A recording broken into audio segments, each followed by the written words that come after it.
அன்பு சொந்தங்கள் அனைவருக்கும் மக்கள் சட்டம் நியூஸ் யூடியூப் சேனலின் அன்பு வணக்கங்கள்.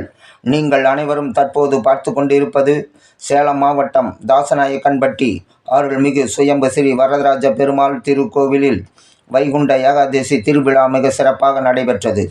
வைகுண்ட ஏகாதசி திருவிழாவை முன்னிட்டு அருள்மிகு சுயம்பு ஸ்ரீ வரதராஜ பெருமாள், ஸ்ரீதேவி, ஸ்ரீ பூதேவி ஆகிய தெய்வங்களுக்கு நிகழும் மங்களகரமான ஸ்ரீ விசுவாவசு வருடம் மார்கழி மாதம் 15ஆம் நாள் செவ்வாய்க்கிழமை பரணி நட்சத்திரமும் கூடிய சுபயோக சுபதினத்தில் பிரம்ம முகூர்த்தத்தில் தனுசு லக்கணத்தில் அதிகாலை 4 மணிக்கு ஸ்ரீ மகா சுதர்சன ஹோமம் தொடங்கி சொர்க்கவாசல் திறப்பு நிகழ்ச்சி நடைபெற்றது.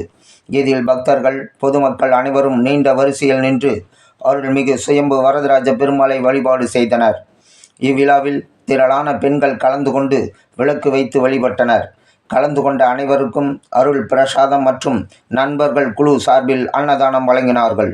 இந்த அன்னதானத்தில் திரளான பொதுமக்கள் நீண்ட வரிசையில் நின்று அன்னதானம் பெற்று மகிழ்ந்து சென்றனர். மக்களுக்கு வைகுண்ட ஏகாதசி பொங்கல் காலங்களில் கரும்பு முக்கிய பங்கு வகிக்கிறது. கரும்பு என்று சொன்னாலே மக்களுக்கு மகிழ்ச்சிதான். திருக்கோவில் வாசலில் கரும்பு வைத்திருந்தார்கள். கோவிலுக்கு வந்த பக்தர்கள் கரும்பை வாங்கி மகிழ்வுடன் சென்றனர்.